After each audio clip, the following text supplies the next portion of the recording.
तो चले बेटा, हमने बाइंडिंग एनर्जी पिछली क्लास में पढ़ा था, तो हम बाइंडिंग एनर्जी पर न्यूक्लियॉन की बात कर रहे हैं।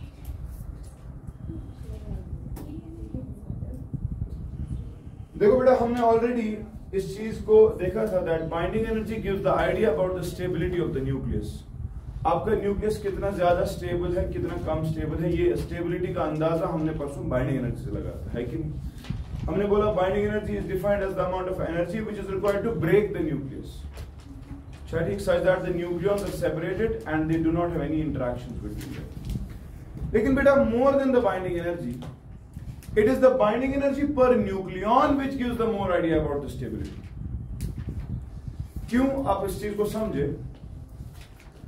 इस पूरी क्लास को डिसरप्ट करना है। अगर आपको नफर रोब करी क्लासेस में, सबको पता, मैं अचानक से बोल दूंगा कल से यहां कोई नहीं आएगा, ऑब्वियस ही बात है, मैं किसी इंटेंसिटी से बोलूंगा और वो इंटेंसिटी इनफ होगी कि सब बच्चे अपनी जगह सोचेंगे कि नहीं ठीक है कल से नहीं आएंगे, तो वो इस क्लास की बाइंडिंग एनर्जी होगी। क्या होगी? Binding energy. लेकिन अगर मुझे इस क्लास से किसी एक बच्चे को सिर्फ निकालना है, बाकी क्लास को इधर ही रखना है, तो पता है होगा क्या?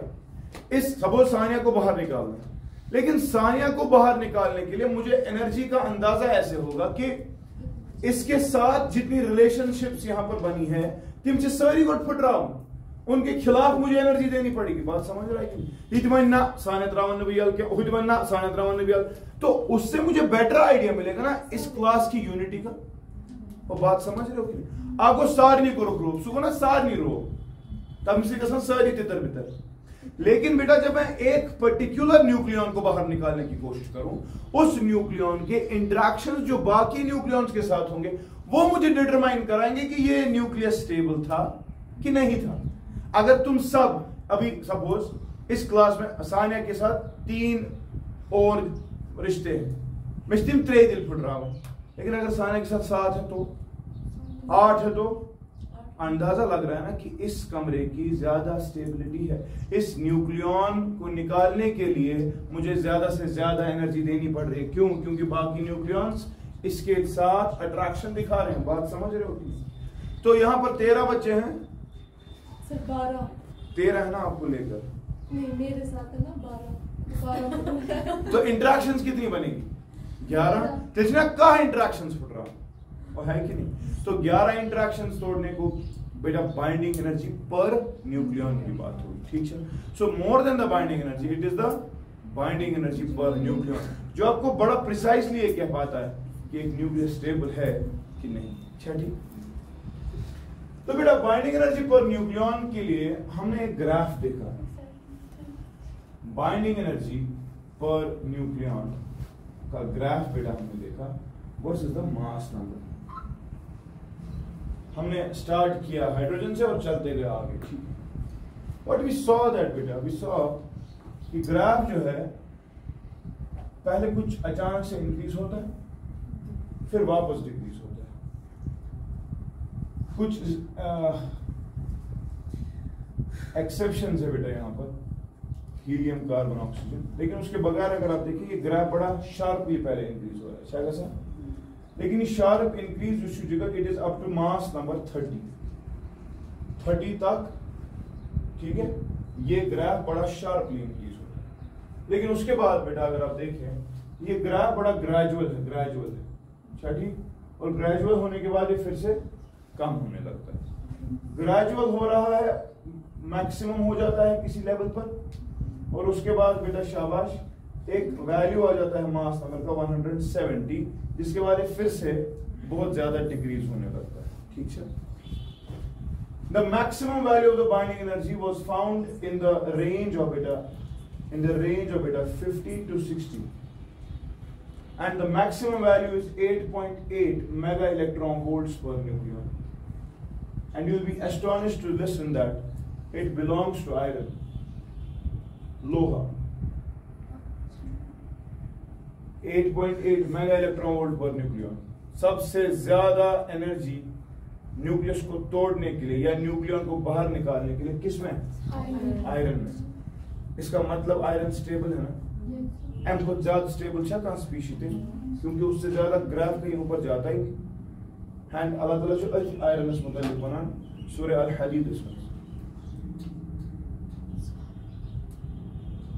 दिस इज चैप्टर 57 वर्स 26 अल हदीद की बात अल्लाह ने की है कुरान में।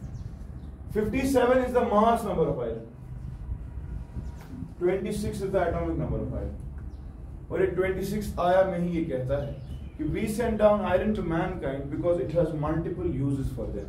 फला सब सो चीज ज़हन ते यूज़ ना stable ऐसे iron cycle ज़्यादा stable, ठीक है, one of the miracles of our glorious Quran. Anyways बेटा, listen now. 30 से लेकर 170 तक आप देख रहे हैं ग्रेजुअल प्रोसेस, 0 से लेकर 30 तक अब्रप्ट प्रोसेस, और उसके बाद फिर से। तो तुम मानते हो बेटा कि 30 से लेकर 170 वाली जो चीजें हैं, हाँ 30 से लेकर बेटा 170 तक जो मास नंबर्स है वो सब के सब करीब करीब स्टेबल है। क्यों? क्योंकि यहां पर बेटा 8.4 mega electron volt per nucleon की एनर्जी, ठीक है।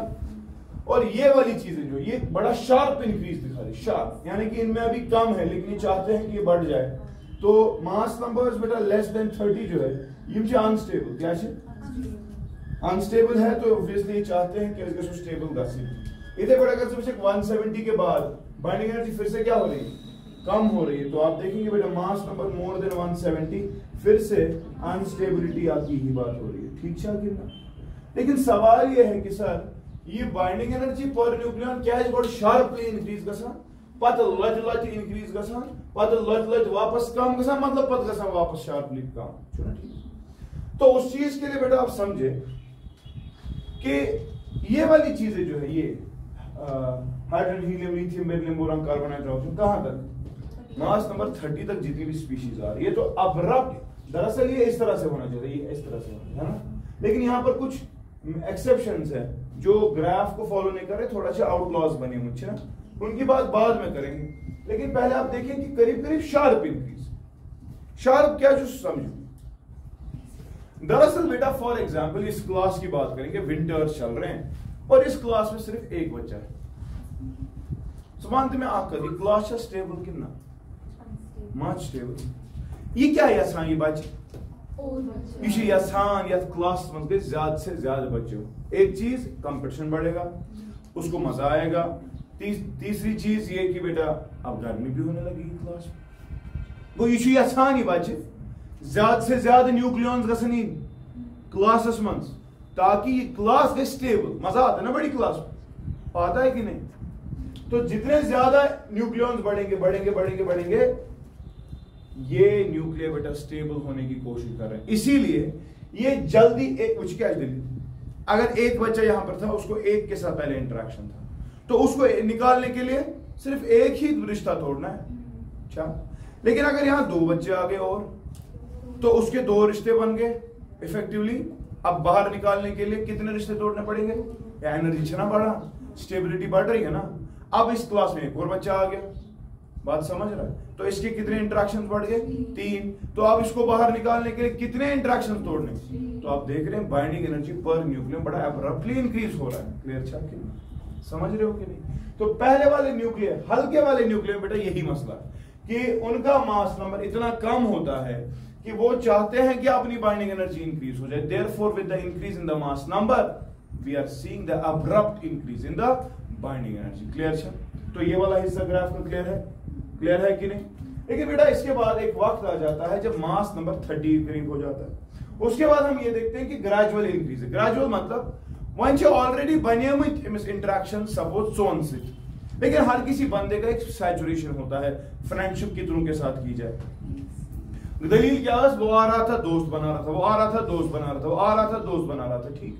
तो इसमें एक सैचुरेशन वैल्यू आ गया।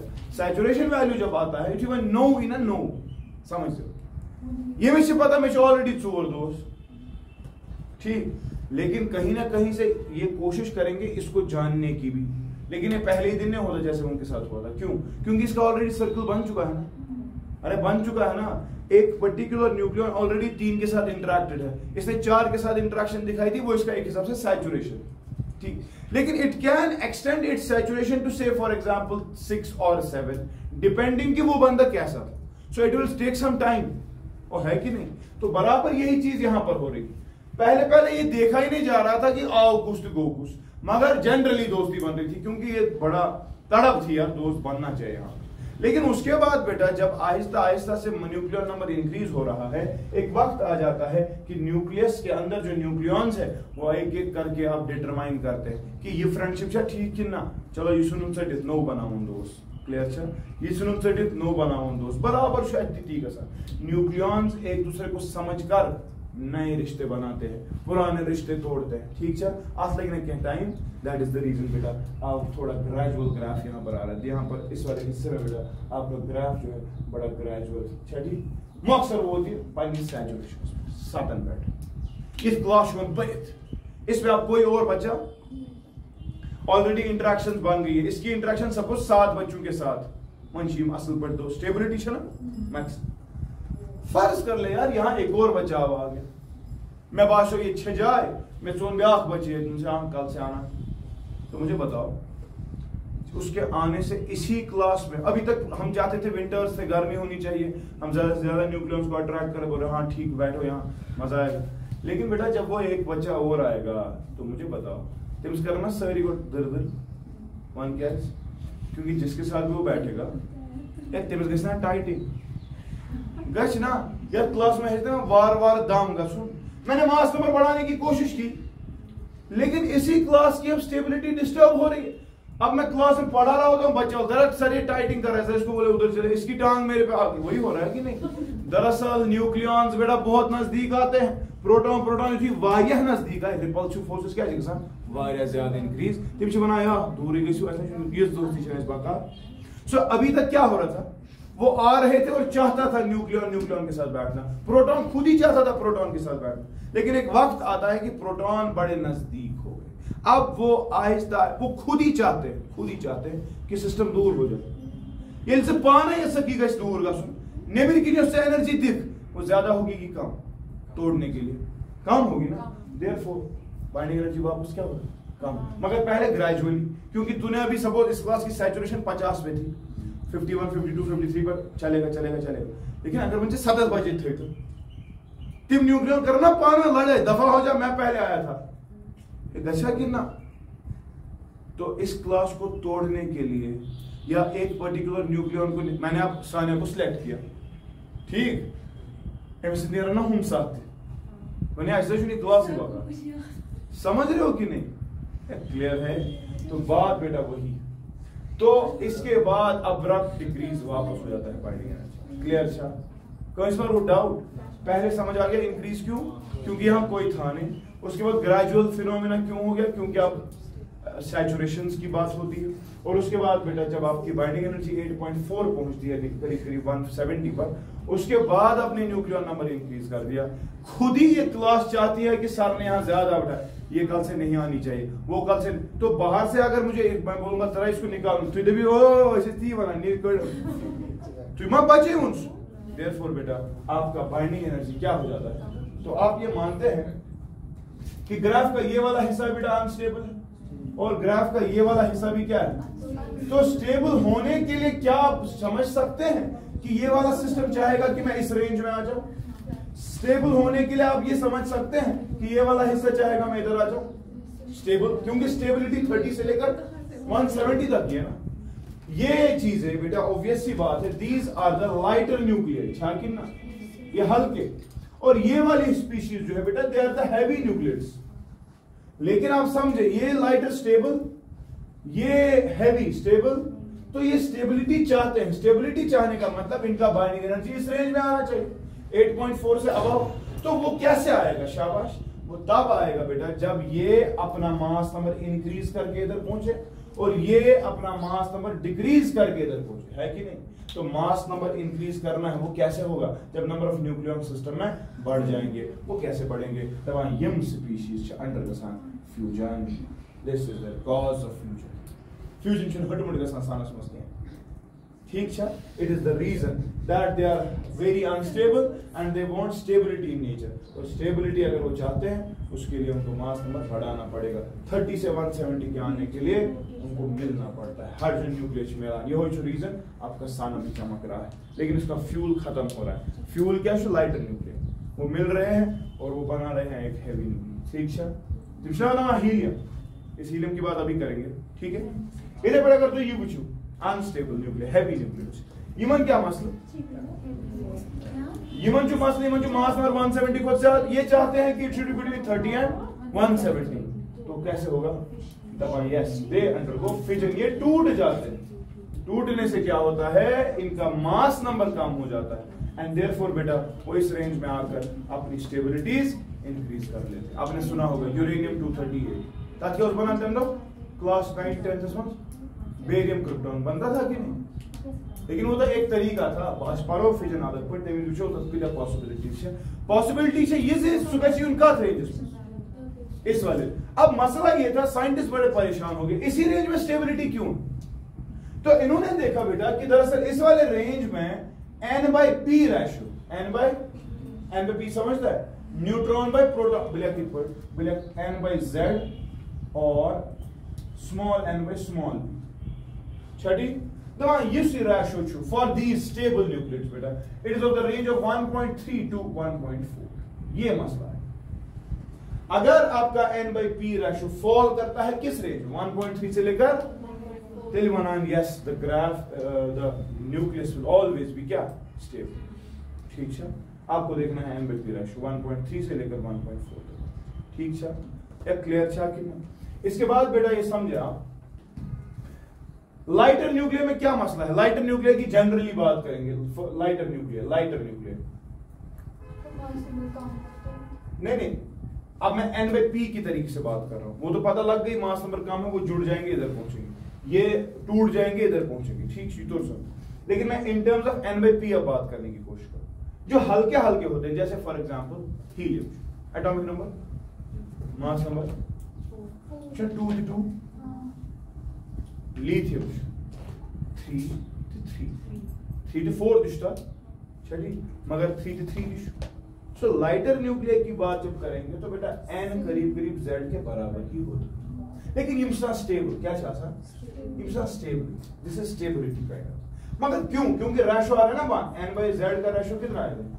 आना कितना चाहिए? 1.3 से लेकर 1. तो अब समझो n/p रेशियो है 1, इसको बनना क्या है? 1 पॉइंट। इसका मतलब क्या है? प्रोटॉन्स ज्यादा होने चाहिए कि neutrons?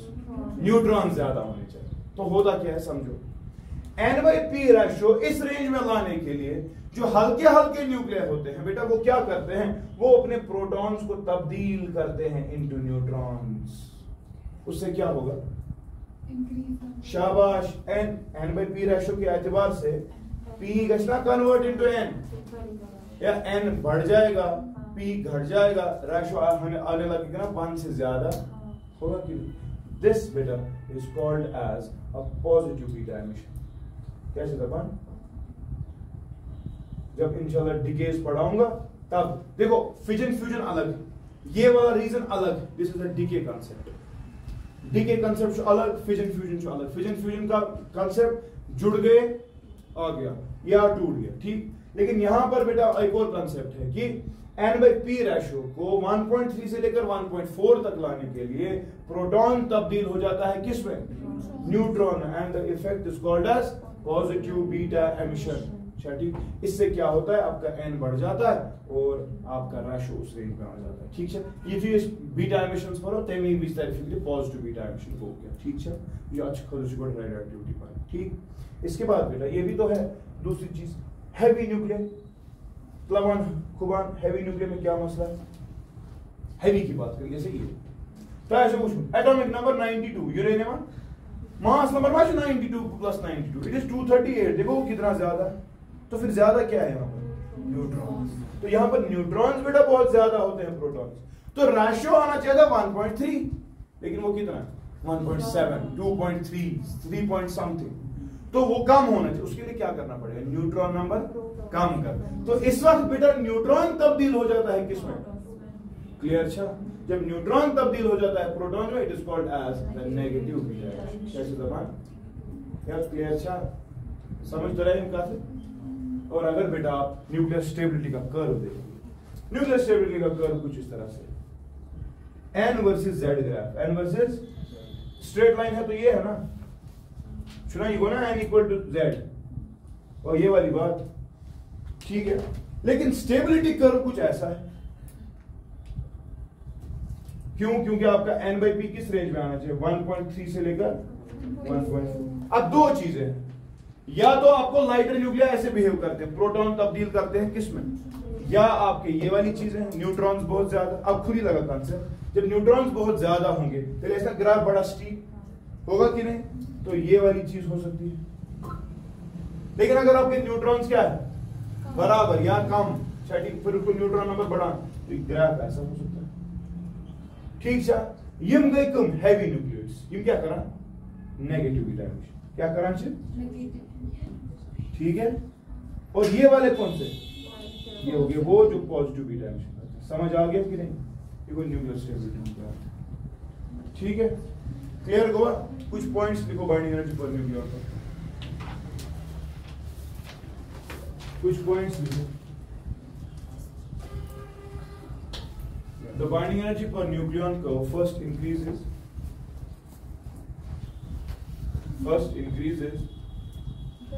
the binding energy per nucleon curve first increases, attains a maximum value and then decreases. First increases, attains a maximum value, कितना? 8.8, and then decreases. Nuclei with mass number 30 to 170 are found to be stable. Nuclei with mass number 30 to 170 are found to be stable.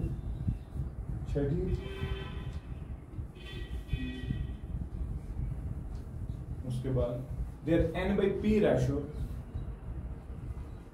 lies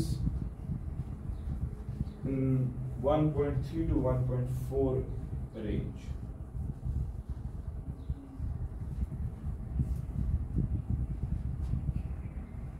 तो ठीक है, अच्छा, ये सब बातें आप खुद लिख सकते हैं, ये वाली बात, लेकिन कुछ बातें इंपॉर्टेंट। न्यूक्लियस सारी स्टेबल क्या है, ओनली दोज न्यूक्लियर बेटा स्टेबल। हमने आप देखा वहीं फिर न्यूक्लियर स्टेबिलिटी पूछा क्या दलील, जिनका Z और जिनका A इवन क्या है, वो न्यूक्लियर जिनका Z और जिनका दोनों क्या है, तिम एक्स्ट्राऑर्डिनरी स्टेबल, दोनों इवन ये भी बात समझ रहे हो, 4-8 बात समझ रहे हो, तिम क्या स्टेबल। और मोस्ट ऑफ द न्यूक्लियर जो भी दुनिया में है वो ऐसे ही, उनका इवन, ठीक है। लेकिन बेटा दूसरी चीज, अगर आपका Z इवन है और आपका A ऑड है, छठी Z इवन है और आपका ये ऑड नहीं, Z ऑड है, चलो ऑड ही पहले करते हैं, कोई मतलब ऑड दोनों ऑड, यम चांस कंफर्म यम chance 60% of the nucleus fall in this range, odd, ठीक है। पहला क्या इवन स्टेबल, दूसरा ऑड 60% न्यूक्लियर ऐसे ही। लेकिन एक और टाइप ऑफ न्यूक्लियर है बेटा सिस्टम में जिसमें आपका Z है इवन, Z क्या है और आपका नहीं उल्टा हो रहा है, Z है ऑड और बेटा आपका A इवन, ठीक। यम अनस्टेबल क्या मगर यमन क्या एक्सेप्शंस, यमन क्या, जिनमें मैं एग्जांपल लिख रहा हूं, जैसे लिथियम की बात करें, 3 you gonna odd या पर 6 छठी या पर ठीक या पर 10 75 या पर 180 छठी यपर नाइट्रोजन 7 तो यपर 14 छठी यपर hydrogen helium hydrogen 1 and this is 2 ये सब चीजें ठीक यम गोबुत स्टेबल मगर यह मसले क्या odd even यम स्टेबल बेरिलियम का एटॉमिक नंबर कितना है हाइड्रोजन हीलियम लिथियम नहीं बेरिलियम नहीं बोरॉन 5 है ना लेकिन यहां से 10 ठीक है ये स्टेबल और यही वजह है ये वाले मसले यहां पर खड़ा ठीक और ठीक है अच्छा गो ये इसके बाद एक और बात ठीक है ये जरूरी खत्म करना है अब एक पॉइंट जितने भी न्यूक्लियस दुनिया में है बेटा ग्राउंड स्टेट में एक एटम हमेशा स्टेबल होता है कि नहीं in ground state an atom is always लेकिन एक न्यूक्लियस ग्राउंड स्टेट में होने के बावजूद स्टेबल नहीं होता मे और मे नॉट तो आप देख रहे हैं हाइड्रोजन का न्यूक्लियर हीलियम का न्यूक्लियर न्यूक्लियर ग्राउंड स्टेटस आसमा करो क्या एक्साइटेशन मगर it is not necessary that they are stable आप देख रहे हैं ये सारे unstable an atom in ground state is stable but a nucleus in ground state may not be stable गया ही कहा थी और ठीक है इसके बाद बेटा लास्ट पॉइंट दुनिया में सबसे ज्यादा स्टेबल हैवी न्यूक्लियस तो अनस्टेबल होते हैं लेकिन दुनिया में एक न्यूक्लियस है बेटा जिसका नाम है bismuth atomic number 83 mass number 200 ये वाज नॉट अनस्टेबल मगर ये दुनिया का वाहिद हैवी न्यूक्लियर है जो एक्स्ट्राऑर्डिनरी स्टेबल इतना स्टेबल कि इसकी half life 2 × 10⁻16 years more than the life of the universe ठीक है लेड एटॉमिक नंबर 82